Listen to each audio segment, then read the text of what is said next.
Okay guys, make sure to like, comment, and subscribe. Now, fasten your seatbelts. Here we go. Alright guys, I'm back and it's Sunday, May 17th, and it's 9:37 p.m. Eastern Time.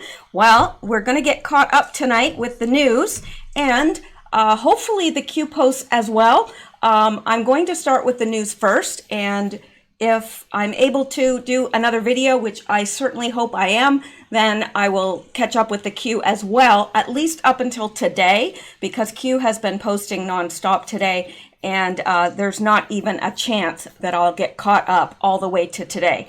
But tomorrow is a holiday here and everything is closed. Not that I can go anywhere anyway, but I'm going to be trying to get extra caught up tomorrow because of course I haven't been posting for the last couple days, so I do apologize, and I'm going to do my very best to get us all the way caught up with the news, Q, everything by tomorrow. All right, well, let's take a look at what the news is. Now, I do have some people to thank, and I'm going to go ahead and do that right off the bat. And I have the following people that donated via coffee, and I do appreciate it more than you know, especially right now because a lot of people are struggling financially. So, and that translates with, you know, obviously, if people are having trouble putting food on the table, they're not going to be, you know, sending me coffee. That's just, you know, and I wouldn't expect them to. Actually, I would be upset if they did, because I never ever want anybody to go without and not have enough for their own family ever. That would be awful.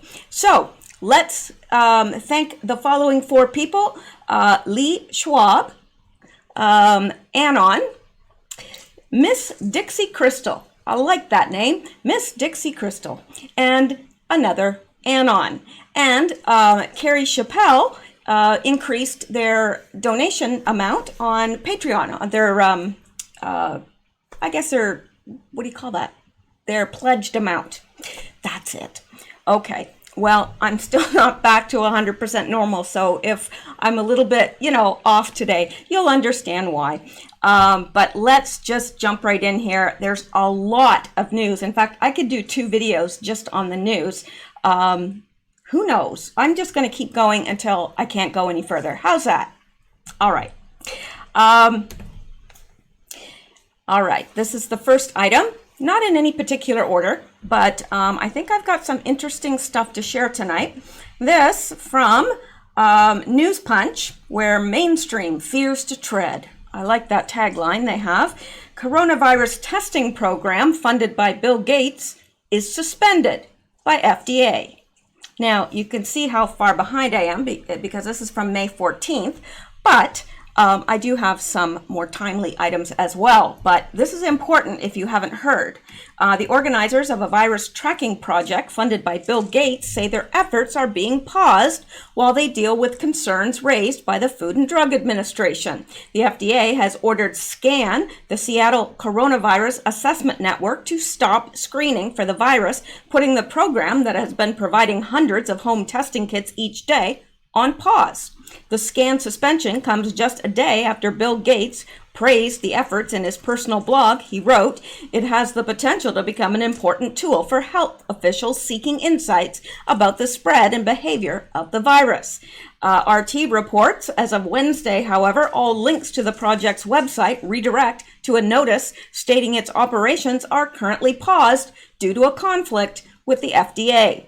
SCAN has been operating under an emergency use authorization from the Washington State Department of Health, the notice says, adding that while the FDA has allowed states to approve new COVID-19 tests, we have been notified that under revised guidance issued on May 8th, a separate federal EUA is now required, which is emergency use authorization, is now required to continue testing.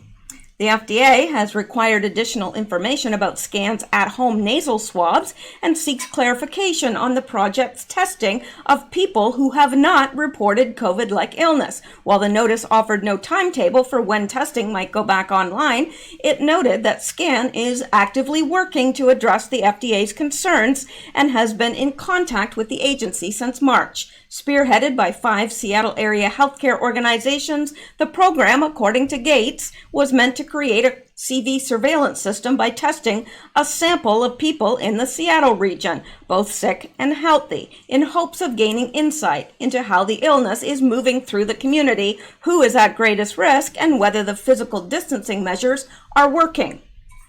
And I'm not sure if this is true or not, but I heard that it was giving a lot of false positives. False positives. Why would that be a problem? Well, it's not if you're a Democrat. If you want to continue everything being shut down, if you want to tank the economy, no, that's good news. Good news, because the more false positives, the more people you can say have the virus, and the more all these measures will seem necessary. Now, this is from Bill Gates. I'm hopeful that this program will improve our understanding of the CV outbreak in Seattle. Yeah, that's not what he hopes at all. He's certainly not doing this for the good of mankind. We know that. Does he do anything for the good of mankind? Of course not. Of course not. Though the FDA has given no indication the scam project is linked to fraud, the agency has gone on high alert after a rush of fly-by-night CV testing services emerged across the U.S., many offering faulty or outright fake test kits, with such schemes becoming more prevalent. The FDA, FBI, CDC, and a number of other federal agencies have issued public warnings to consumers. Despite ramped-up testing around the country, over 9.6 million have been carried out in the U.S., according to Johns Hopkins University. Public health officials continue to sound alarms about inadequate supplies, arguing states should not consider reopening without widespread screenings in place.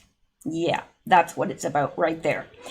With SCAN out of commission, at least temporarily, that goal has only been pushed farther out of reach. Now, I just want to offer this for what it's worth to you guys. Make sure that if you are being tested, you are being tested by a legitimate company.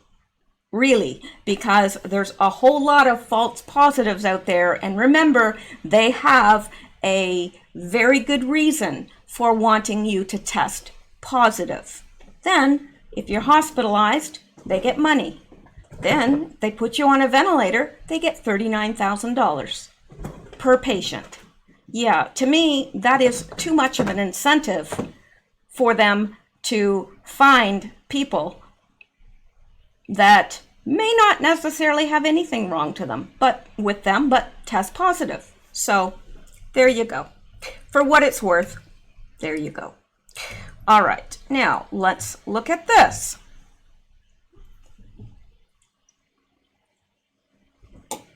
Excuse me, sorry, that was a rude sound. And this from the same news organization, John Brennan suffers huge meltdown after his role in unmasking General Flynn exposed. This is from May 15th, so 2 days old, but still very, very important. Former CIA Director John Brennan angrily lashed out at President Trump on Thursday after his role in unmasking General Flynn was exposed.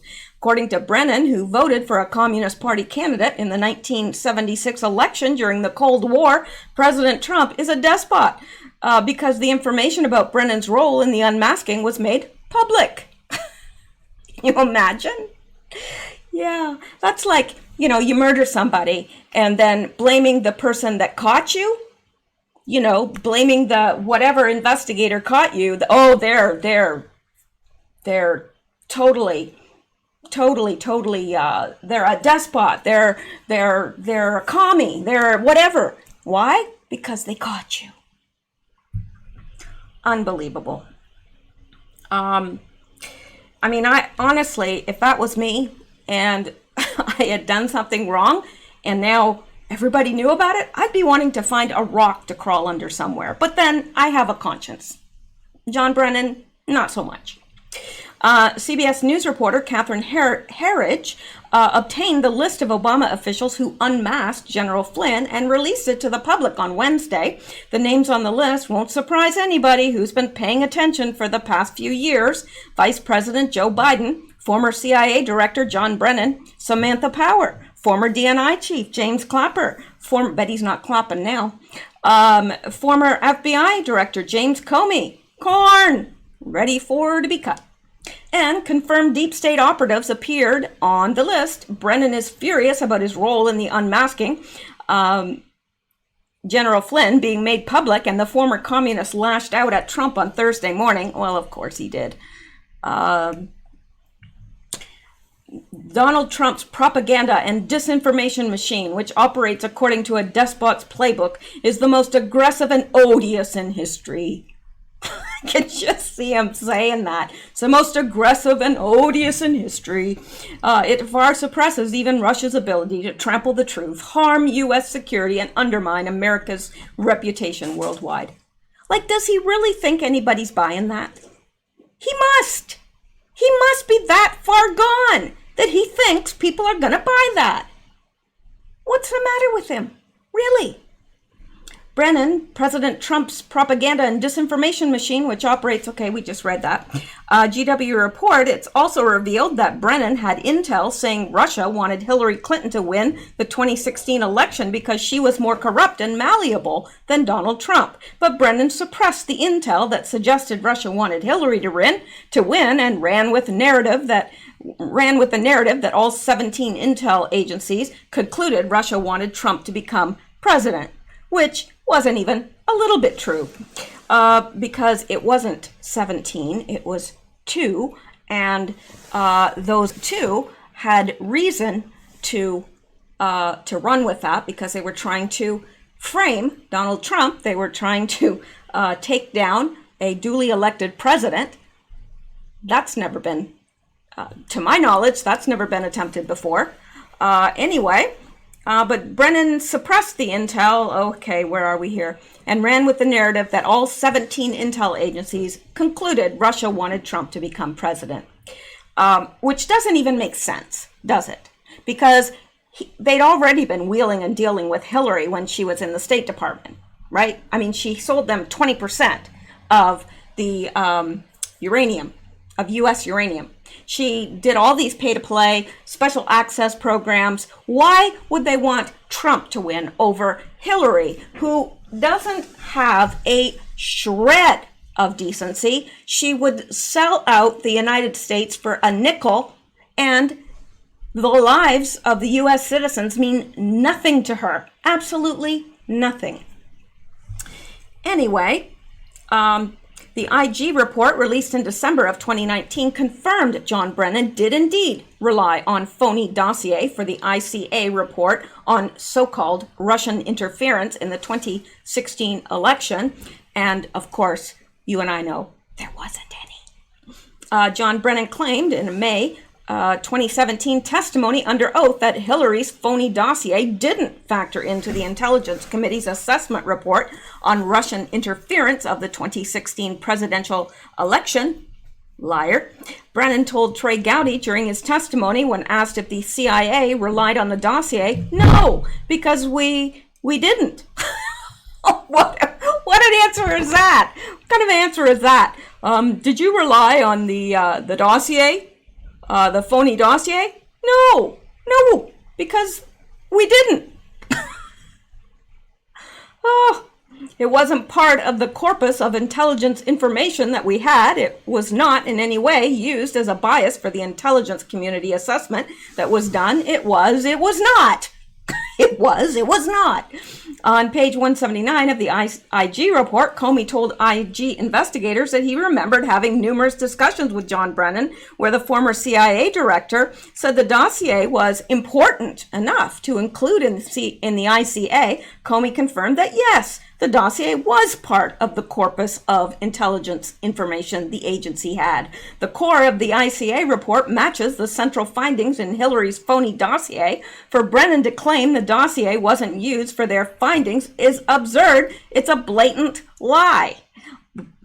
Brennan perjured himself and suppressed intel, saying Russia wanted Hillary Clinton to win the 2016 election. Well, isn't that special? And that surprises us, not because we've already known that. Those of us that's been following Q, all of this has been leaking from Q over the past, well, it's been a long while, that's for sure. So, yeah, so thankful that we have a leg up on all this stuff, really, because we're seeing it unfold now, but we've known about some of this for a very long time, a couple of years at least. All right, let's go back. I've got a lot of good stuff, and I'm just praying I get through all of it because I want you guys to see all of this. Now, let's look at this. Well, Jerry Nadler, haven't heard from him for a while, have we? Not that we want to, I'm just saying. Okay, Jerry Nadler, we're investigating POTUS for subverting justice. Oh, when are you not investigating POTUS? That's all you've done. It's all you've done since he was elected president, is investigate him. That's all any of the Democrats have done. They haven't accomplished anything. Think of it. Could you imagine if you had a job where you got paid and you didn't do anything? Really? Think about it. I've had lots of jobs and some very good jobs. None of them I've had has ever paid me to do nothing. And some of these people have been doing nothing for like 30 years or more. Really, I don't know how they keep getting elected. House Judiciary Committee Chairman Representative Jerry Nadler declared his Democrat-led committee would be talking to prosecutors about President Trump and Attorney General Bill Barr subverting justice. During an appearance on MSNBC Wednesday, Nadler was asked by host Ari Melber about his thoughts on the release of Paul Manafort from prison. Well, it's highly suspicious. It seems to be another step in the politicization of the Justice Department with the president's friends, Representative Nadler said. People the president supports are treated one way and everybody else is treated the other way. Nadler then commented on the Department of Justice decision to drop former Trump security advisor Michael Flynn's case. The outrageous decision to drop the prosecution of Michael Flynn after he stood up in court and swore under oath that he was, in fact, guilty.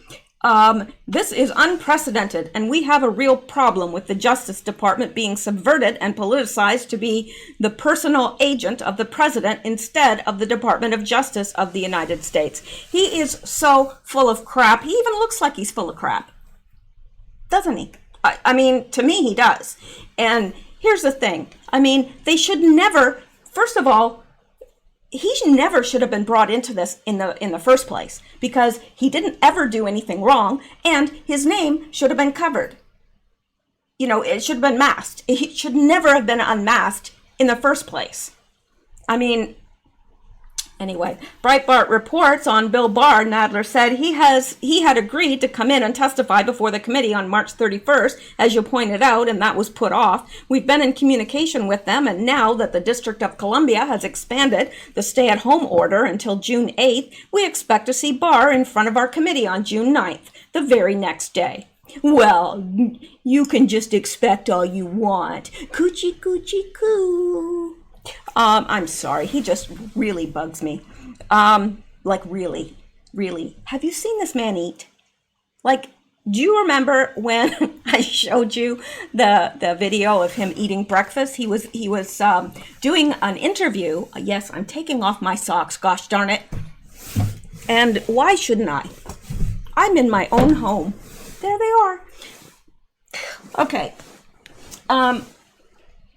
All right. Yeah, remember that? He was like he was doing an interview and he was eating and he was like, I was like, oh my gosh, I wouldn't be able to eat with that man. I'd throw up. Like I have a really, really, really sensitive stomach, like really queasy stomach. And if I see somebody like with their nose running or anything, like I can't eat.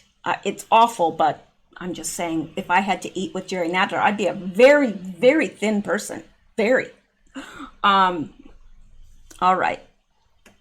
Okay, so, yeah, he continued, well, he hasn't agreed to it yet, but we will do what we have to do, whether that's a subpoena or that's deciding the Department of Justice doesn't really need all the appropriations it's getting, whether the Attorney General doesn't need its appropriations. I don't know what he's talking about. We cannot have a situation where the Attorney General just thumbs his nose. Sure you can. Get used to it.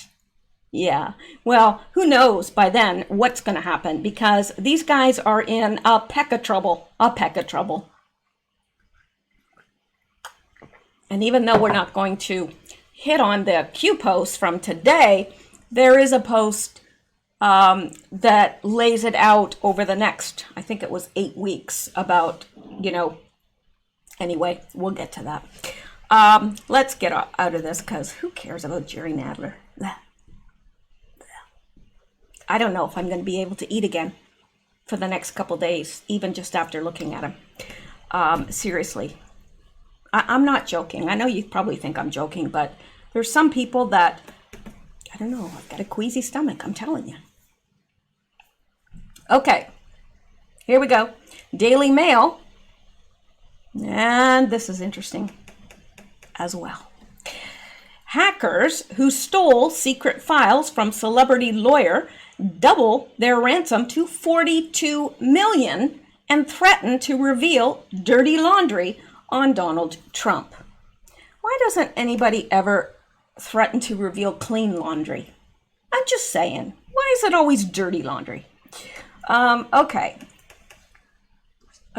Revel allegedly hacked entertainment law firm Grubman Shire, Mishel and Sachs, well, there's a name for you.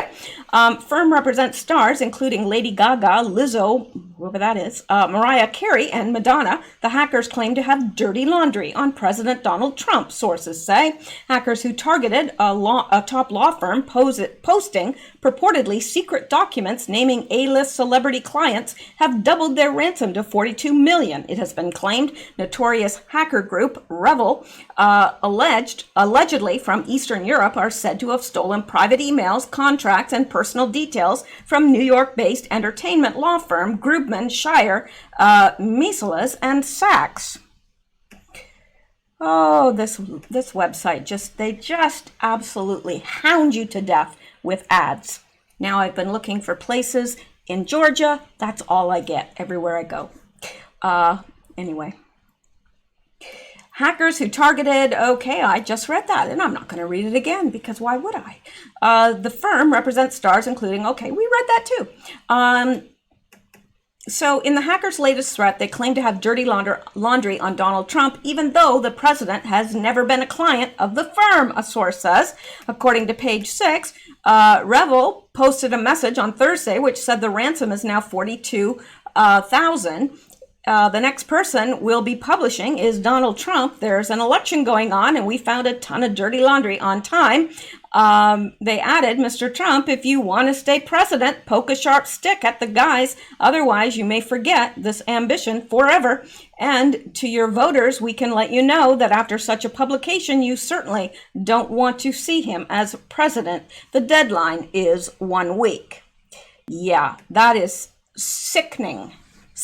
So they are trying to blackmail Donald Trump, basically, for $42,000, which is chump change to him. So they're probably thinking, oh, well, he doesn't know what we have, so he'll probably pay that $42,000 just to shut us up. No, he won't. No, you guys don't know Donald Trump very well if you think he's just going to give up $42,000. It's the principle of the matter. I don't believe that they have anything at all. They're bluffing. The group claims to have obtained 767 gigabytes of information from the firm, including contracts, non-disclosure agreements, private contract information, and private correspondence. However, since Donald Trump has never been a client, then where did it come from? If they have all this information, where did it come from? Didn't come from that law firm because Trump was never a client.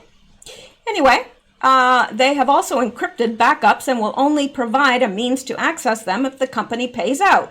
A source told Page Six that one of the firm's founders, attorney Alan Grubman, will not negotiate with terrorists. Good for him. The group's message told Grubman, "We will destroy your company down to the ground if money is not paid." Well, I don't believe it. The incident is evidently a ransomware attack in which cyber criminals use the threat of releasing the stolen data as leverage to extort payment. According to a source, Grubman has sensitive details on everything: work contracts, confidential settlements, and endorsement deals for the biggest stars in New York and Hollywood. Grubman is the father of celebrity publicist Lizzie Grubman, whose clients have included Britney Spears and Jay-Z. Grubman is the father of celebrity publicist Lizzie Grubman. Okay, I'm sorry, I just read that. I don't know. First day with the new eyes. She was jailed for 38 days in 2001 for ramming her car into a crowd of people outside a nightclub in the Hamptons, then went into high-profile crisis management work.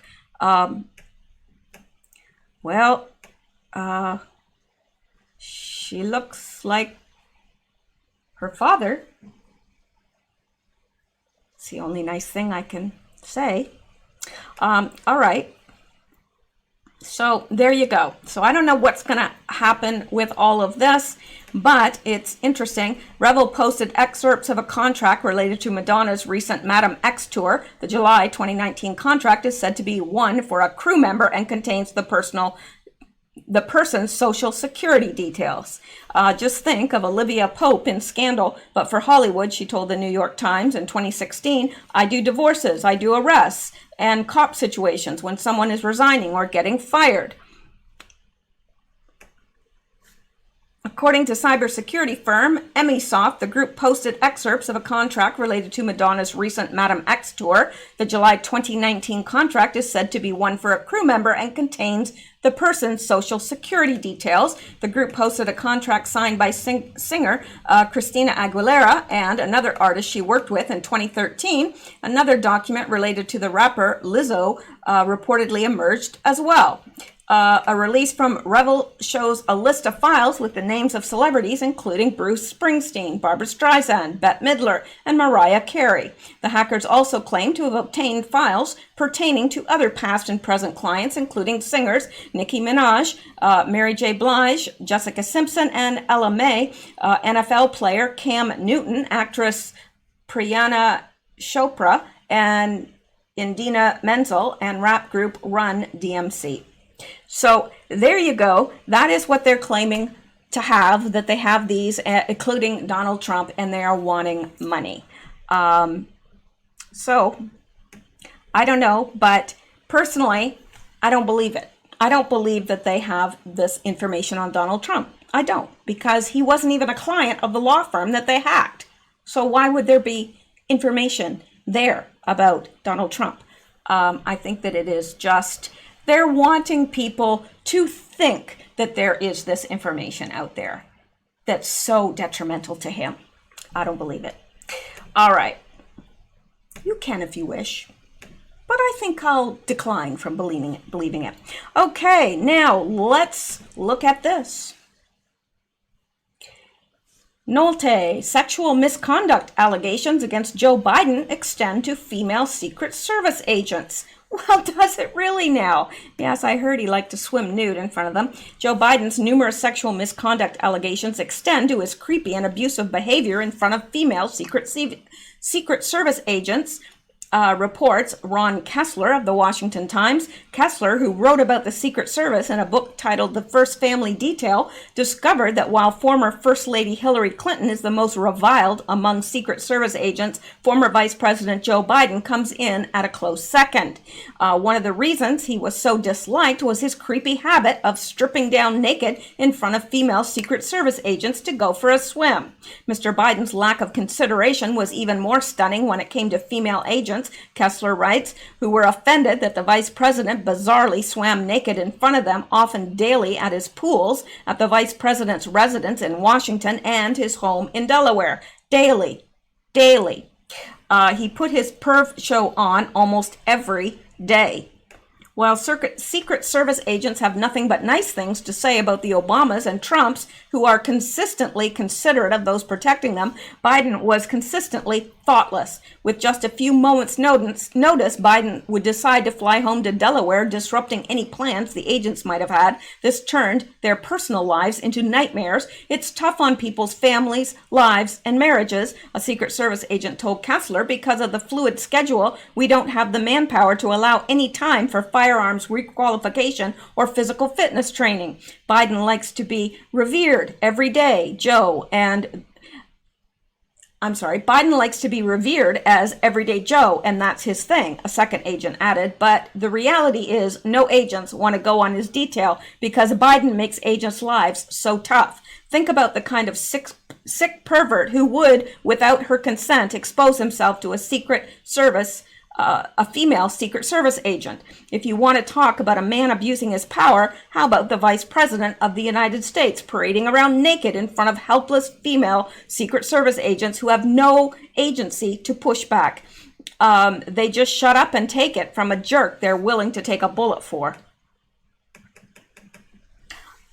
When we learned Harvey Weinstein and Charlie Rose were exposing themselves to women without their consent, we were all correctly horrified by such a thing, by their appalling abuse of power. So how is Weinstein or Rose exposing themselves in the shower or by popping open their respective bathrobes at any different from Biden swimming nude in front of female Secret Service agents? It's not.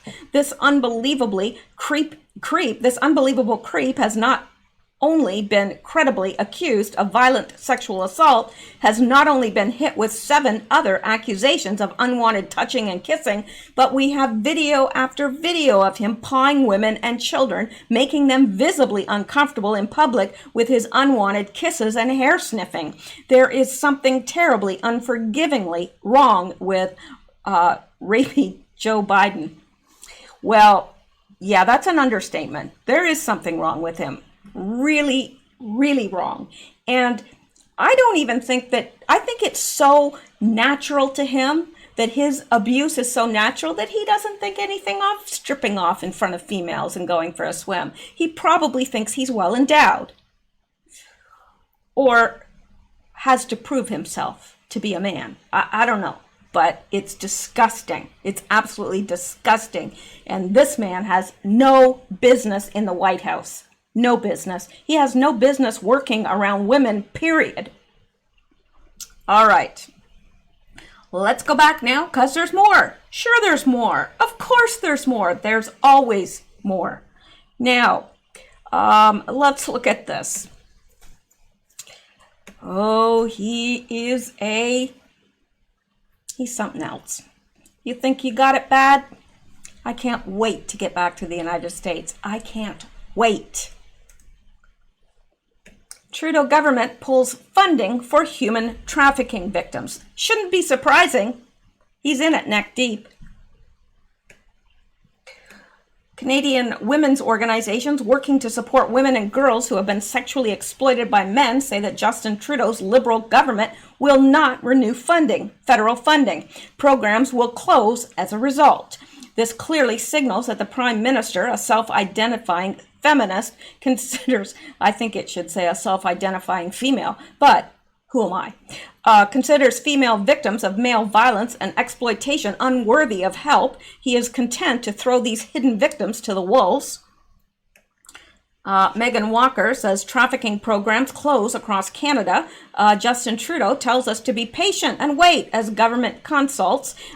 More consulting. In the meantime, where will trafficked victims go? Back to their pimps? Back to the streets? To the morgue? Please advise. Yeah, he doesn't care. He just wants there to be lots and lots and lots of money for the illegals here. Yeah, just walk across the border here. He'll welcome you. Yeah, he will. And if you happen to be a terrorist, oh, he'll welcome you even more. I mean, he'll throw, the welcome wagon will be rolled out for you. Executive Director Megan Walker said in the London Abused Women's Centre, will have to close its anti-sex trafficking program due to lack of funding. Over a 5-year period, it served over 3,000 women and girls who were trafficked, prostitute, and placed at risk of sexual exploitation. That meant over 3,000 women and girls were treated like human beings with basic needs which any civilized society must meet. Senator Denise Batters, fake feminist Trudeau government, this is shameful, at Maggie Walk and others do vital work to help human trafficking victims and the sexually exploited. Our CPC government started this important program. Then Justice Minister Peter MacKay's department funded it to help these vulnerable people. Yeah, well, it stops with Justin Trudeau because, it's his buddies that are doing the trafficking. The instant access drop-in service is a predictable casualty of a government reallocating spending toward the most visible aspects of the pandemic. Vulnerable women and girls whose humanity is barely recognized outside times of an international emergency will no longer be able to visit the center when in need of clothing, warmth, and support. They will no longer be able to turn to staff for help with access to health services and education. In addition, the program will be forced to stop raising awareness via talks in schools and teaching students about the grooming tactics of traffickers, thus helping girls to avoid predators. Sex trafficking does not cease to be a national scandal because we are in the midst of a pandemic. Ms. Walker's agency has been contacted by numerous parents whose daughters were groomed online by male sexual predators. These men recorded the girls to make pedophilic internet pornography from which they could profit. Such violations of girls' boundaries make them more likely to be drawn into prostitution and risky sexual behavior in the future. As more and more children are given access to online content and programs due to remote learning and staying indoors, the needs to prevent this kind of grooming is more important, not less. The previous Conservative government provided the initial funding for the anti-trafficking program, the Measures to Address Prostitution Initiative, MAPI fund, and it was due to run out in March 2020. When it comes to male violence against women, Trudeau's Liberal federal government has broken trust with the women and girls the program served.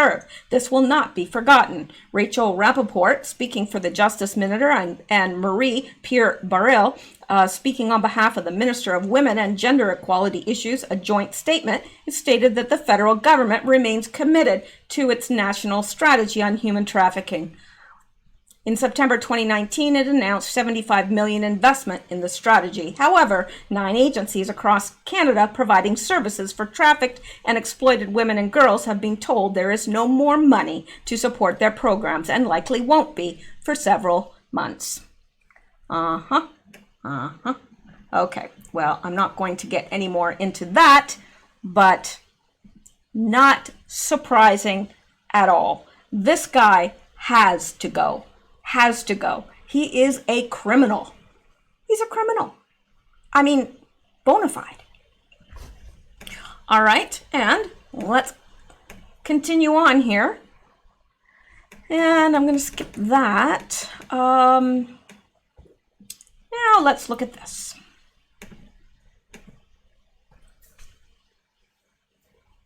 China admits destruction of early CV samples.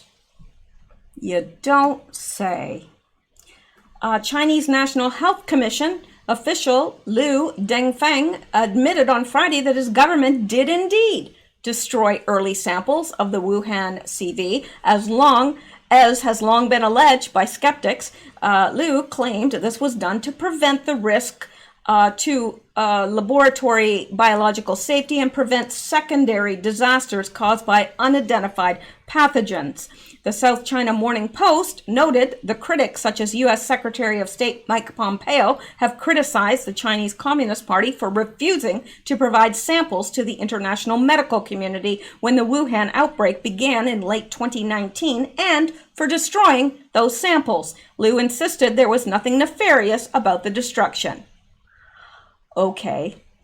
The remarks made by some U.S. officials were taken out of context and intended to confuse, Liu said at a briefing in Beijing. Well, of course he'd say that.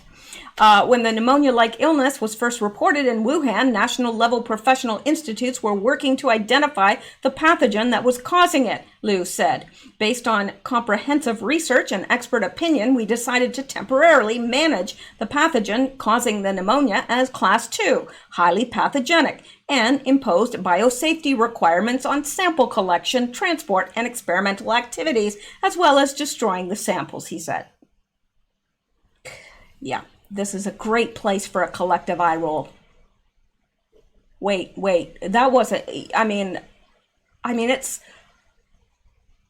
think my eyes could get just stuck up there from rolling so much. Absolutely insane. Liu added that this was in line with China's standard practice for handling highly pathogenic samples, which should not be done by labs that do not meet the requirements.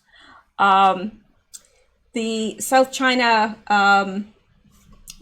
Morning Press quickly pointed out that Liu's statements were not accurate, since it's been established by earlier reports that major Chinese virus labs were ordered to destroy their samples after correctly identifying the mysterious new disease that emerged in December as a member of the SARS family. As the New York Post summarized in February, ooh, I just really overshot the mark there. Okay.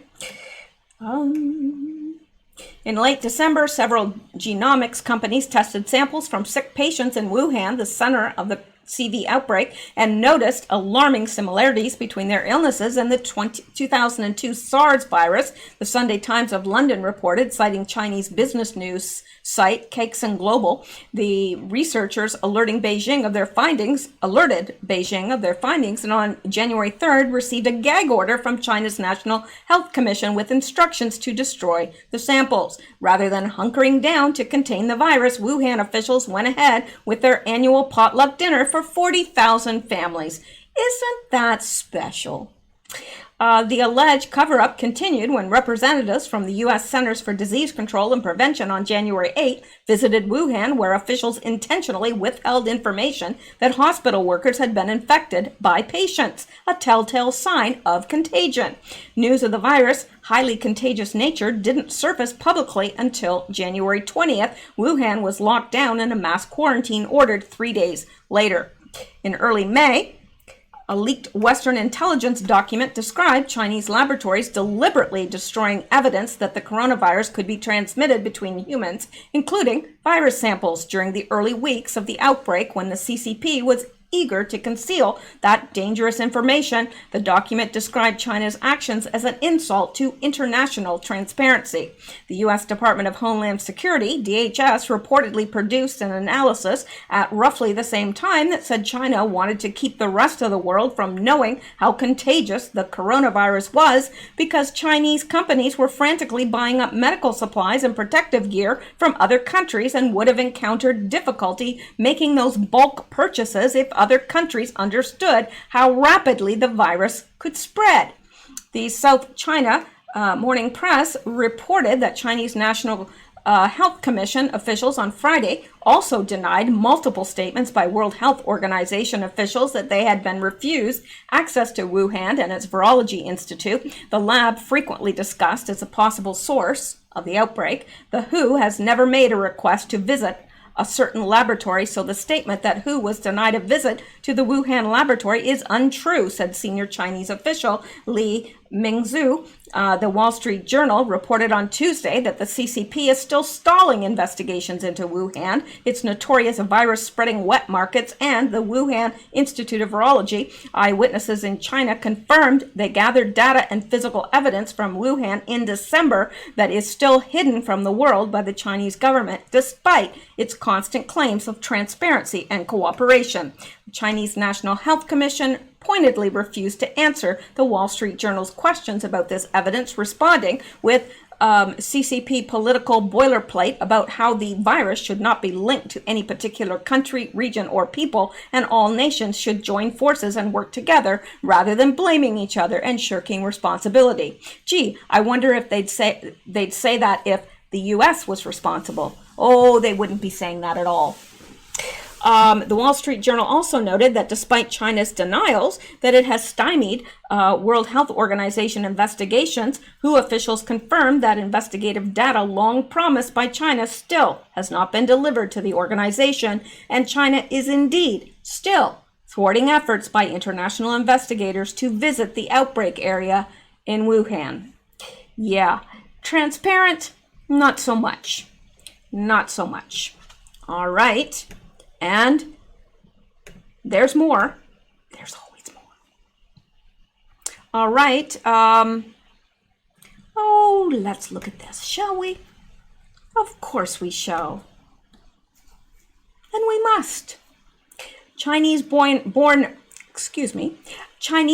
researcher at Cleveland Clinic accused of fraud, links to espionage. And I'm not real fond of the Cleveland Clinic, because it was their error that allowed my brother to die. So, yeah, not a fan.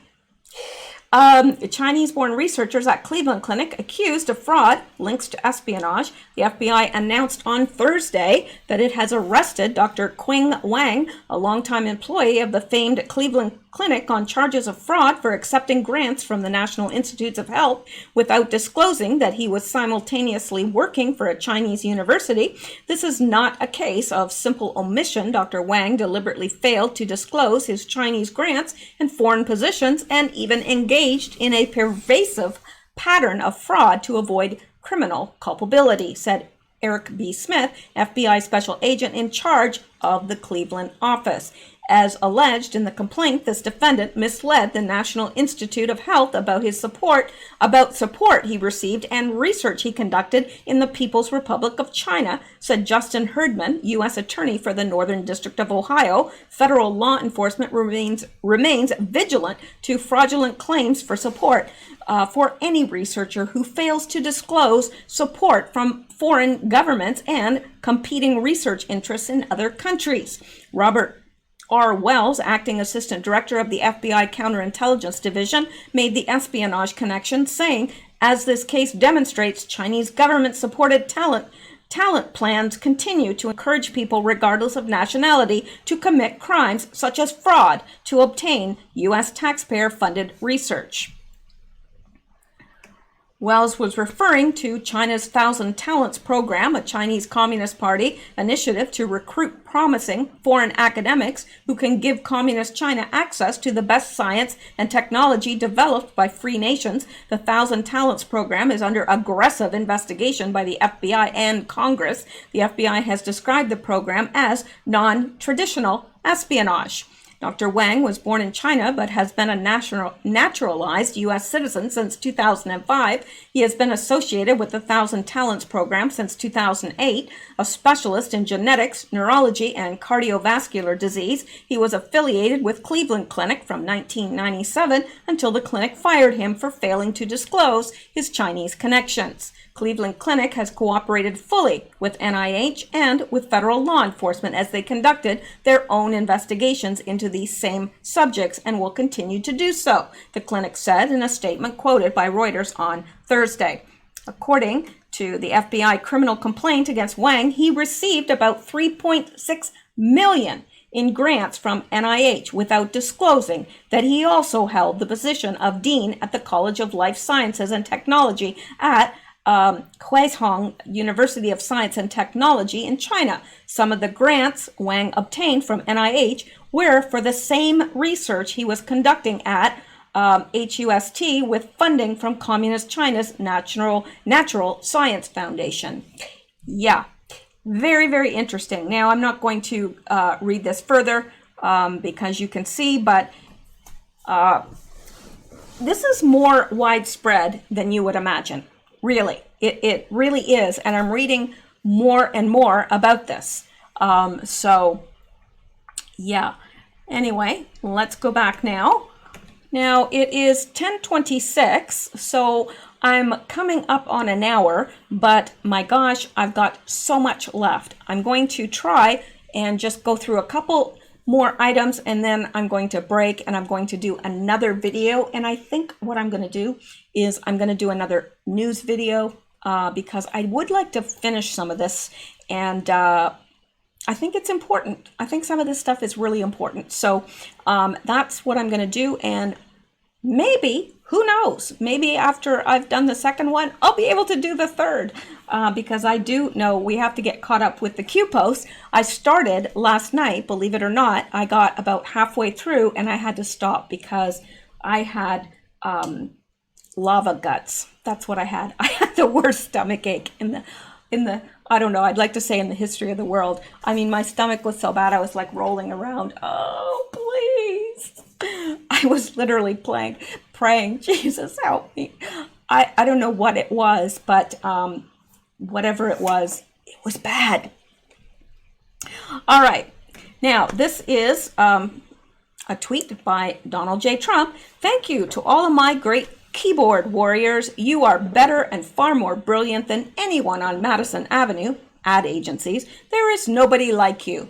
And I thought I would just read that because many of you are keyboard warriors as well. And I think that that is nice that he took the time to acknowledge all the people that are keyboard warriors. They're out there. They're on Twitter. They're on Facebook. They're on YouTube. They're on Instagram. And they are spreading the truth. So, yeah. All right. Now, this is kind of off topic, but I wanted to show you this. And I don't know, maybe you've heard this. If you've been listening to the news, maybe you've heard this, but this was awful to me. I just could not believe this. Winnemucca, I'm not sure if that is how you pronounce the name of this place, and I don't even know where it is, but this toddler killed by a rattlesnake bite, family says local hospital didn't do enough. This is tragic, if you ask me. Look at this little girl. Just gorgeous.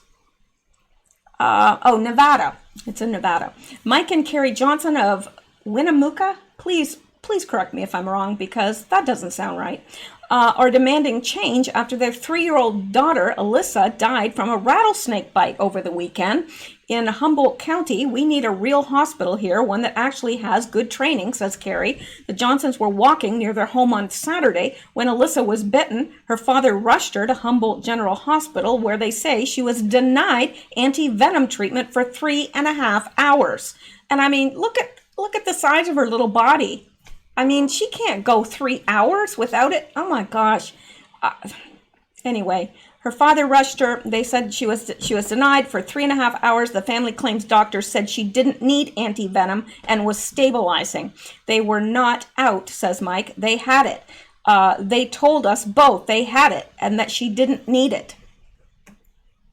Alyssa's parents said that after nearly 4 hours, hospital doctors decided Alyssa should be transported via ambulance to Renounce Children's Hospital in Reno for treatment. Carrie tells News 4 Alyssa's condition worsened on the drive and Humboldt General Hospital ambulance staff didn't do enough on the way to Reno. I say to them, she's snoring. That's not normal. And they said, oh, that's just because of the medicine. I say, okay, because they're the experts. And then I was like, she's not breathing right. And I rub her chest and they keep saying, just keep stimulating her. After getting to renown, Johnson says staff gave her anti-venom 3 times and even flew in a specialist from San Francisco, but it was already too late. Alyssa passed away at Reno Hospital. An honor walk was held on Wednesday afternoon at Renown.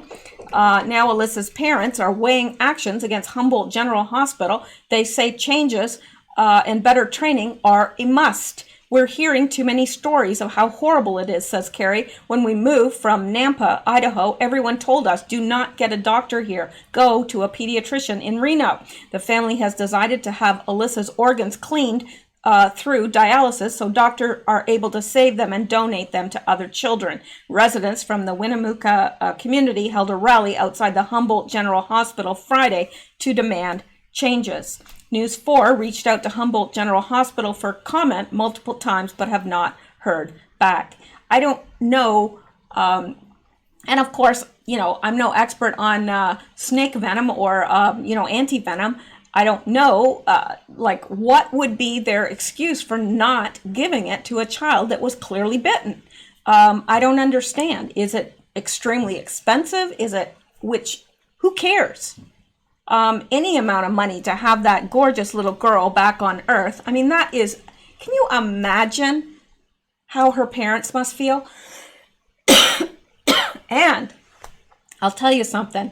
When somebody close to you dies and it could have easily been prevented, it makes you feel a whole lot worse, because it's one thing when somebody dies and there's not a thing anybody could have done. They got the best of health care. Everything was done correctly, but they still pass. That's still tragic. But it's extra tragic when something so simple could have saved somebody's life and they're gone and there's no good reason for it. I think it's absolutely, and to see those great big eyes and just breaks my heart. So anyway, I wanted you guys to see that, and let's see if there's anything else that I'm going to get to before oh gosh, I got a lot more here. I do. All right. Well, I'm going to stop it there for now, but I'm going to be back. No, really, I am.